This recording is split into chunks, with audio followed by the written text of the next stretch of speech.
What's up, guys? I'm bringing you a Stamina Warden build for the Summerset patch. The goal of this build is to have high damage with a little bit of sustain, but not much. Mostly just high damage, high potential to burst. Now for the stat sheet, I'll show you it buffed. We're pushing 37k weapon damage, 38 max stam, and around 25k max health, and 2,007 recovery. 16,000 resistances and 23 kit resist. On our back bar, we have decent 22,000 resistances, which is nice. Low weapon damage, but that's not important. We're an orc for this build, but you have choices, so you could be an orc, a red guard, and those are your best two options, but any other stamina race will do. Nord can also be decent. We are using the Warrior Mundus Stone, and we're using this drink, which increases our stamina recovery, max health, and max stamina. For our sets, we are using the max stamina set. I don't know how to pronounce it, I'm not going to try. I'm just going to say Hulking and Hunting's Rage.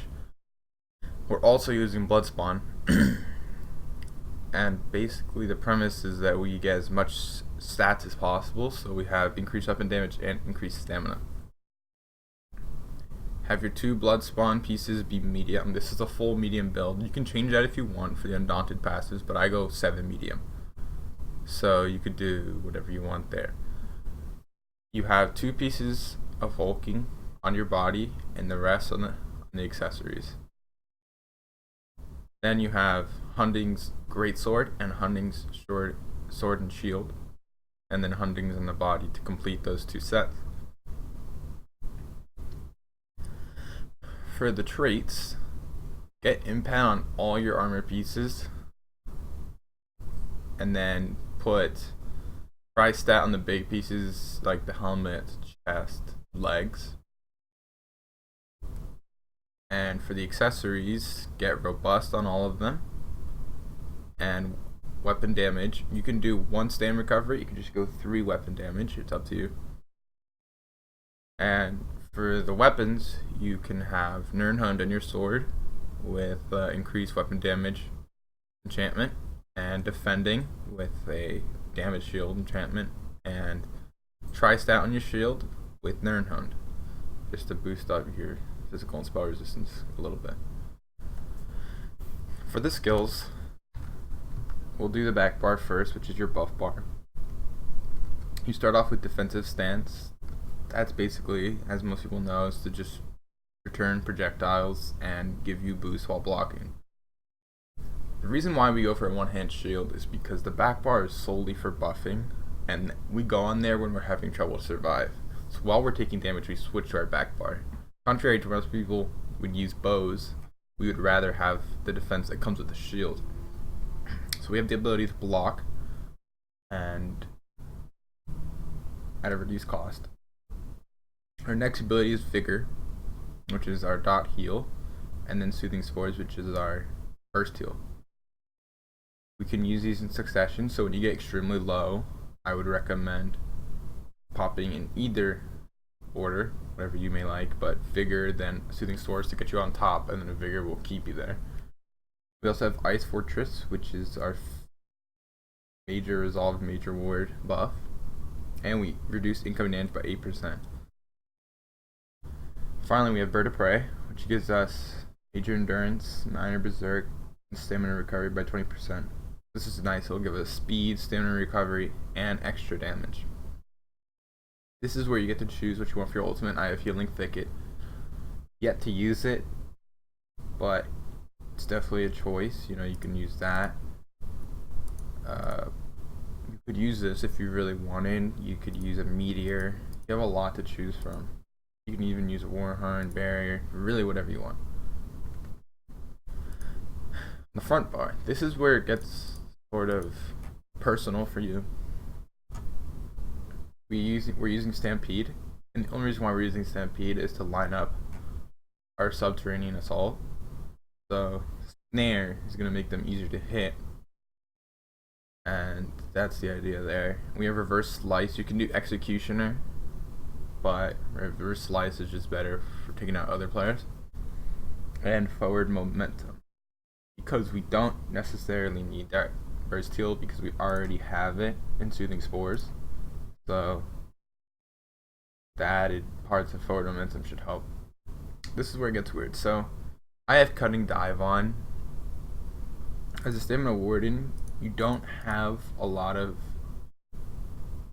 I guess you could say, direct damage spammable abilities, such as like a Nightblade surprise attack or a Templar's fighting jabs.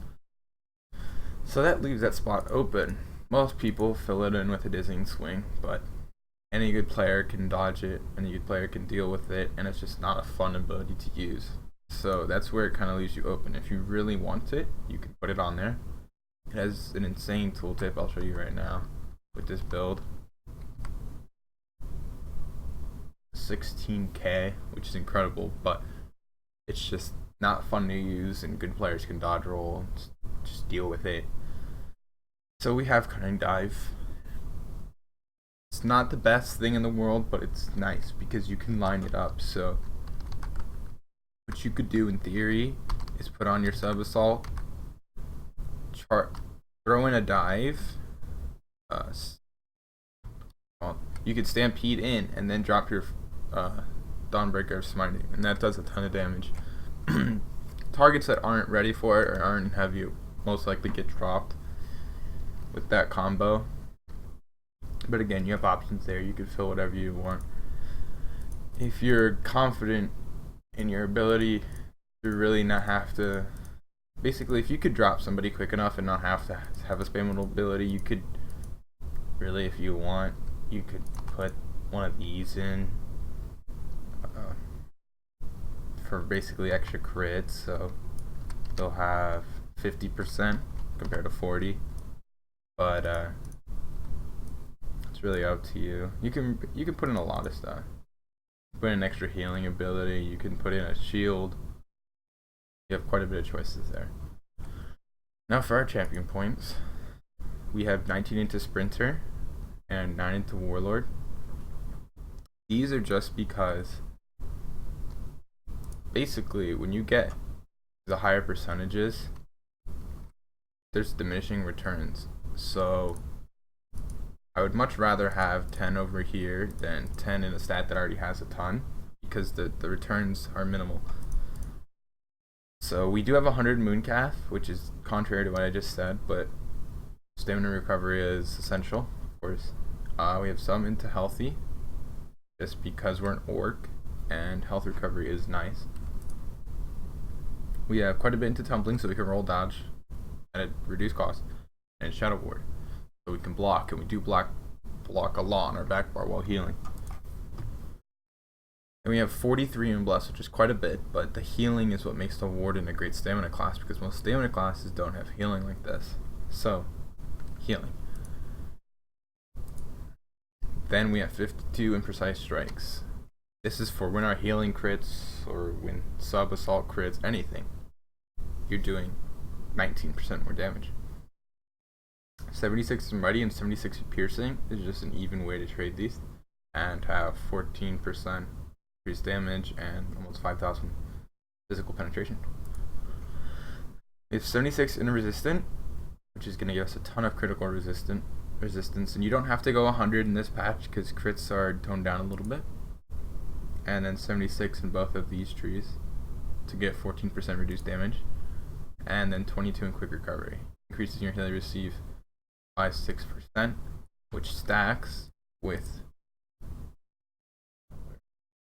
Unflinching, increasing your healing received by 5%. So we're technically getting 11% healing received by just being an orc and putting those in.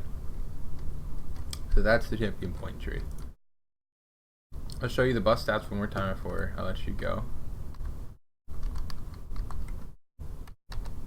So almost 3.7, around 3.7 weapon damage. Without this stamina recovery, you're basically hitting 4k. And you just have decent recovery, high stamina, decent health, and decent resistances. So overall the build's really good. If you get caught out, you can get killed easily. And we're in a medium armor, but any build is basically the same way. That's why we do have one-hand shield. So basically, just hold block and heal. That's your best bet of surviving. But that's it for now, guys. If you enjoyed the video, give it a like, and if you have any questions about the build, let me know. Comment below, ask any questions you have, and have a great day, guys.